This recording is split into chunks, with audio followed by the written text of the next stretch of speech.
changes in the Hong Kong media in the last 20 years and the current situation, and maybe also the way ahead for the Hong Kong media. So, Francis? Thank you. Thank you very much. Thanks a lot for the introduction, and today I'm going to talk about the changing political economy of media.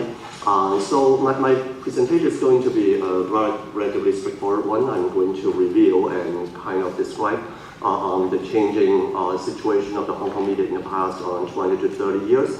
Now, to start with, a common observation among press observers, journalists, academics, etc., is the decline of press freedom in Hong Kong. So some very basic facts: the Reporters Without Borders World Press Freedom Index, Hong Kong ranked 18 into 2. Retrospectively, ranked really high back then. But then it fell to 73 in 2017.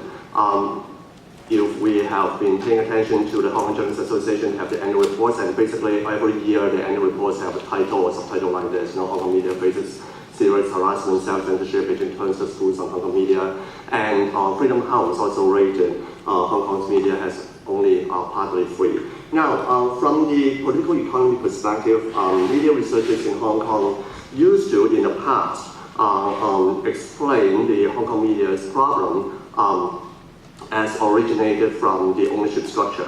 So there is an established framework, so to speak, in media studies in Hong Kong in the past 2 decades, talking about the Chinese state cannot impose direct control of the Hong Kong media, so it had to start with co-opting media owners. And after the cooptation of media owners, however, the control is incomplete, and we'll explain a little bit later on why the control is incomplete.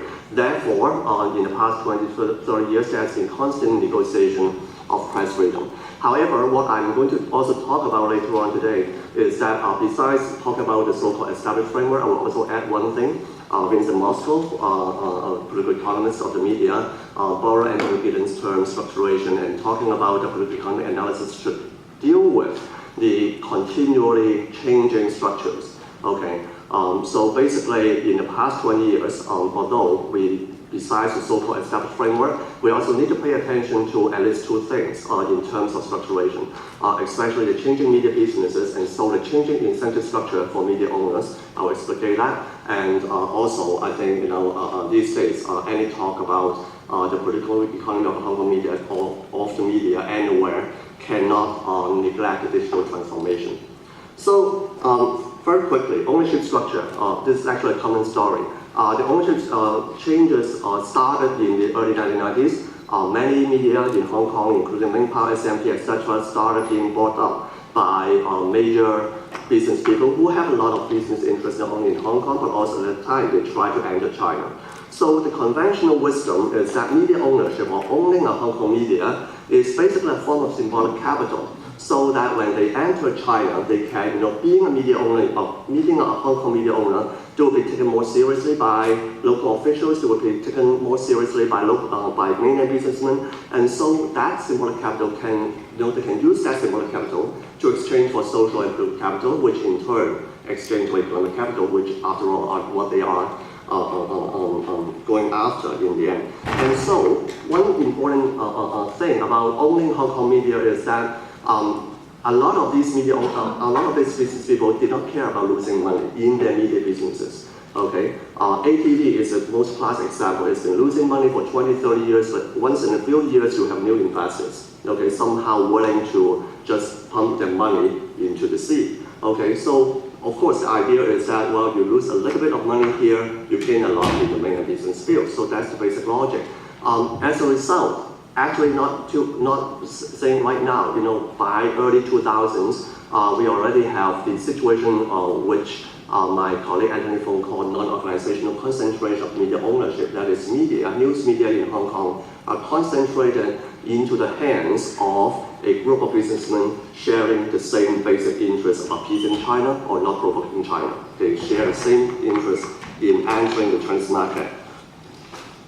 So this is just a table, illustrating the web of relationship between Hong Kong media business owners and the Chinese state. So this is just some examples, like for example, Peter Wu originally owned founding chairman of cable TV, was a member of CPPCC for 20 years. His son, Dr. Su, was also a member of the Beijing Municipal's Political Consultative Conference. Of course, they sold cable TV, I will talk about that later on, but they sold to Henry Chang and David Yao, who are also members of CPPCC anyway, in the past or present. So basically, tables like this can show the web of relationships between the Hong Kong media owners and the mainland political system.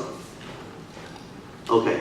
Now, however, there are limitations of control because conceptually speaking, media theorists would say that these media owners, they do not exercise direct control of their organizations. They do not exercise, they don't just have the time or energy to exercise direct operational control, but what they can exercise is allocative control. They hire, they determine the most important personnel, the chief editors, etc., and then they make the most fundamental allocated decisions so that they set up the parameters within which the media organizations work. And the result is basically self-censorship, as defined by Ting Chun Li 20 years ago, a set of editorial actions ranging from omission, dilution, distortion, and change of emphasis, or to choice of rhetorical devices by journalists, organizations, and even the entire media community in anticipation of currying reward and avoiding punishment from the power structure.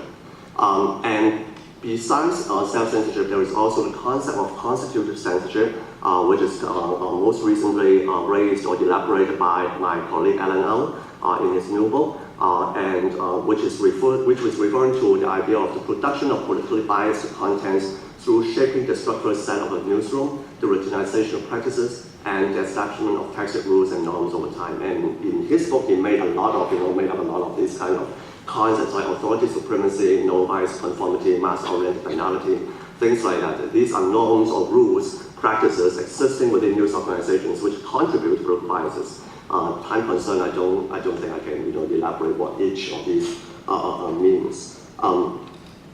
However, because of the incompleteness of control, because after all, the media owners only set up the basic parameters, which also means that there remains some space of resistance within the organizations and within the media system at large. There are certain counteracting forces, including journalistic professionalism. Many of the frontline journalists remain very liberal-oriented. They still believe in the watchdog role of the media. They still believe that covering news objectively or even sometimes politically are actually serving the public interest, and that's their role. So professionalism is a major counteracting force here. In the past, market concerns used to be understood by media scholars in Hong Kong as another counteracting force. Because after all, there would be, in Hong Kong, there would be a market for pro-democracy viewpoints. There would be a market for criticisms against the government. And inevitably, you will have, idiosyncratic business people like Jimmy Lai, who are willing to take up this market, who might not have that kind of dense relationship with mainland web, and so they are willing to take up this market. And once you have only one or two, even if you have only one or two of those extraordinary outlets like Echo Daily or in the past like radio phone talk shows, then the space of operation for all media will be opened up. Because once you have Apple Daily or some other relatively daring or at least neutral professional media organizations, when you break the story, then everyone has to follow. You cannot just ignore the story that has already been broken by other news organizations. So basically, what happened is that the avoidance of even the mainstream media, even the pro-government media would have to avoid really conspicuous and unscrupulous forms of bias or self-censorship. And there are ongoing resistance within newsrooms in terms of how much and how far self-censorship can go. Now, this is actually what I said, the established framework. And to a certain extent, or to a larger extent, I would say, that analytical framework still works in Hong Kong. But at the same time, I would also have to comment on two major changes in the Hong Kong media system in the past 2 decades. One is so-called dying news businesses. Even if we are not interested in politics, if you're interested in news business, you know that it's doing very, very badly. Many news organizations are closing down, cutting staff, etc., etc. Now, let me just show you the case of cable TV, which has been sold by the Wu family, the WAF company, to a new group of investors, including Henry Chang and David Yao. So basically what you see here is, I want to highlight a number of points. First of all, Okay, cable TV, iCable, there is a company only running cable TV and telecom service, actually registered 9 years of losses. Okay, straightforward. Okay, now the number of cable TV subscribers, by the way, stands at about close to 1 million in 2016, which is actually interestingly higher than, they are still higher than the number of subscribers in the early 2000s when they were making money. Okay, so it's not exactly they were losing subscribers, but the whole business model is falling apart because of the internet, and I would actually mention that a little bit later. Now, with these losses, then cable sold Peter sold cable to Henry Chang and David Young, which seems to make business sense. But as I said, in the past, okay, in the case of ATV and in some other media organizations, the usual understanding is that you lose a little bit money here, it shouldn't matter as long as you gain a lot here. So I'm also placing here the earnings of WAF, okay, holdings. Okay, so Wu family in China, okay, so it lost about 313 million, okay, in 2016, okay, on iCable, but it actually gained in China. WAF holding actually earned a profit of 4,516 million. Okay, it's actually just 6 or 7%. If we combine the Hong Kong and China profit, okay, it's actually 150 million. Okay, no, I think it's 10,000, 15,000. Okay, the number is too big for me to understand. Okay, 15,000 million. Okay, we're talking about. Okay, so actually 300 million is actually only 2% of it. So basically, you can actually raise the question why, and actually some media observers actually raised the question, okay, why Peter Wu is not willing to spend this 2% of his profits on continuing keeping this media organization. And then Ming Pao is more or less the same case. Ming Pao, by the way, belongs to Zhang Hiu-Heng, Malaysian tycoon who owns a media business, the Media Chinese International Limited, which runs a lot of Malaysian newspapers, and the majority of its profits came from Southeast Asia, actually. Okay, it's like 10 times of what he earned in Hong Kong and China, and also the Hong Kong and China business has been declining in the past 10 years, and in 15 and 16, it sees red. Now, to very quickly summarize, this is what I'm trying to argue in terms of the changing incentive structure for media owners in Hong Kong. Given the changing media businesses. The worsening business environment for news media, which we have already seen, and then the mainland media market remains closed to outsiders. And this is an important point, especially for some media owners like Zhang Hiu-Heng, because when Zhang bought Ming Pao and also run the Media Chinese International, he obviously had the intention to enter the mainland Chinese media market. Okay, but after 10-15 years, it proves that the mainland Chinese media market simply totally closed, and so he could not get into it. And so the first 2 points basically add up to say that, well, it's no longer earning anything, by running media businesses in Hong Kong. But as I said, why are people not willing to pay a little bit of money to earn that symbolic capital? And I would make these 3 arguments. Okay, admittedly a little bit speculative. Okay, but I would make these 3 arguments why, for example, like people like Peter Wu are selling, okay, cable TV. Okay, first of all, if we go back to the 1990s, we're talking about a time when these Hong Kong business people, they started to build their business in China. They need some kind of symbolic capital in order to exchange for social capital and political capital. That was the idea, right? But nowadays, you are talking about, Peter Wu, he has been on CPPCC for 20 years, okay? He already gained everything. He already established business. So it is actually a valid question to ask, do business people like Peter Wu still need the symbolic capital of being a Hong Kong media owner? Okay, so basically that symbolic value has declined hugely. Okay, and then the increasingly tense political scene in Hong Kong and China's tightening of ideological control of Hong Kong media also is part of the factor which make owning a Hong Kong media increasingly becoming a hot potato that you just want to throw away. And then generational difference. There is actually a difference, a lot of talks within the media industry saying that after all, the first generation of media owners or business tycoons like Li Ka-shing or Peter Wu, okay, their connections or the kind of respect they can gain from the Chinese field is not something that their sons can match, okay? So when Peter Wu is going to retire, okay, he has to calculate, okay, whether my son, Dr. Wu, has the same ability to actually maneuver this political minefield. So there is a generational difference between the first generation tycoon and the second generation. And all these factors, I would say, shift the incentive structure and lead to declining incentives of business people in Hong Kong or in Malaysia, in Southeast Asia, to own Hong Kong media organizations. And the result is actually, on the whole, there has been a trend toward quote-unquote direct investment by Chinese capital into the Hong Kong media scene. So the most famous case is Ray Bang's buying of TVB's shares, and also, of course, Alibaba's purchase of SMP, and also there were rumors that Alibaba Mawan also want to purchase Ling Pang. According to Hong Kong Journalists Association, 35% of Hong Kong mainstream media organizations nowadays have Chinese stakes, and this 35% have not included the possibility of quote-unquote invisible Chinese capital. There is all kinds of rumors about where the capital of, for example, Wang Hong or Yuban Hui, okay, where are all those capitals, where do all those capitals come from? There are all these rumors about, actually there are Chinese capital in other media organizations too. Now, because of time constraints, so very quickly, a few words about digital transformation.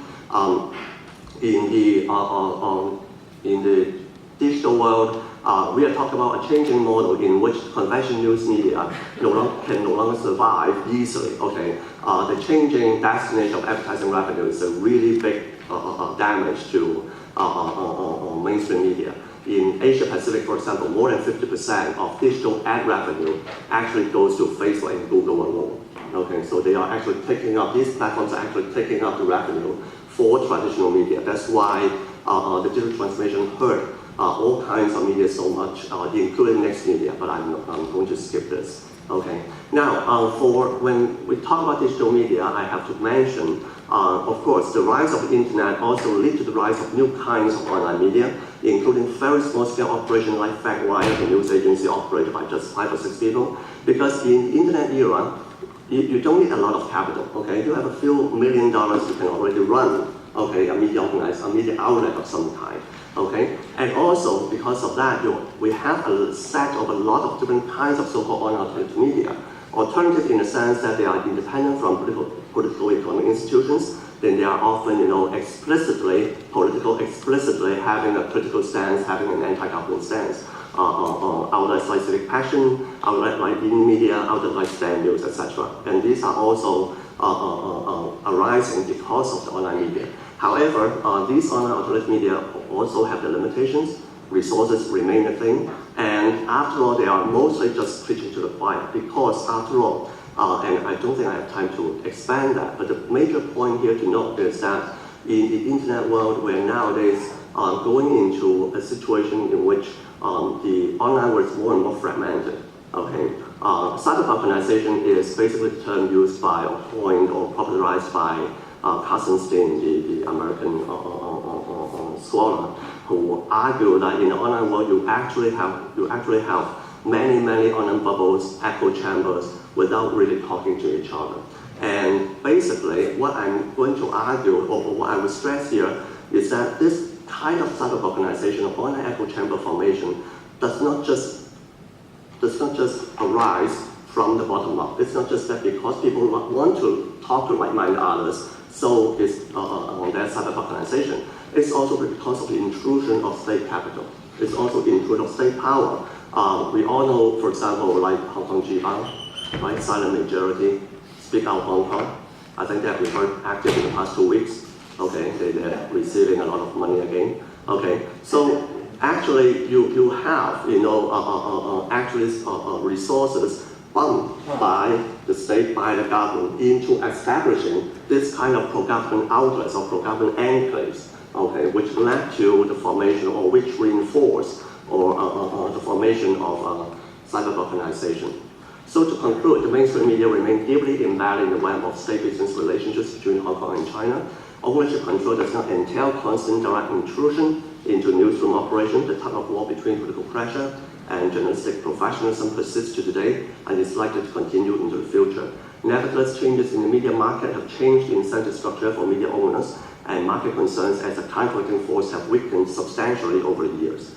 Digitization led to the growth of online alternative media, which assure the presence of critical voices in the online world. But as a whole, the Hong Kong cyberspace is increasingly moving toward a fragmented formation. And the last slide, I just throw out three very broad questions as questions to observe, as questions to think about in the future years.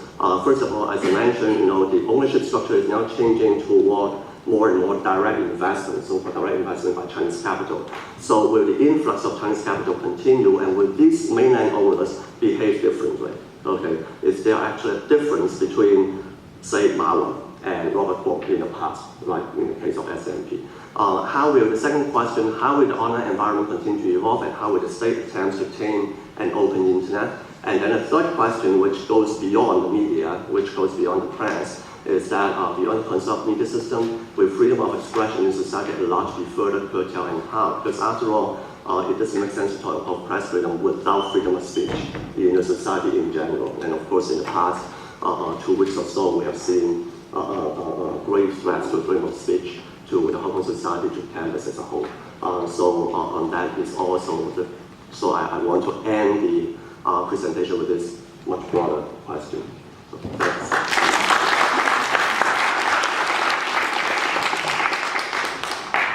Thanks a lot, Francis.